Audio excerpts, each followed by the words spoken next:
જ્યારે માણસનો થોડો માથો સમય આવે ને કઈ ખબર પડે કે આપણું કોણ ને પાડતું કોણ.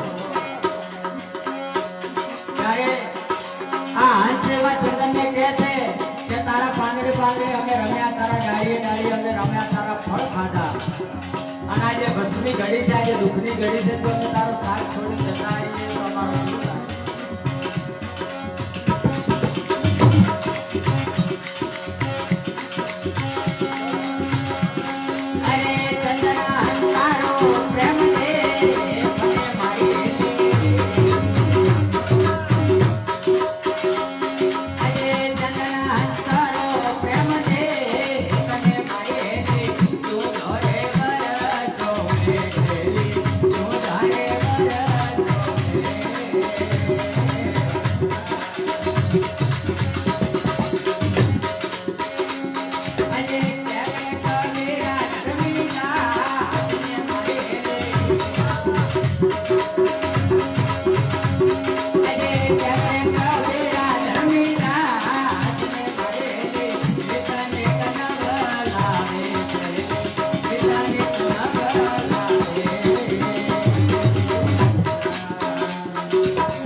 સતગુરુ મહારાજ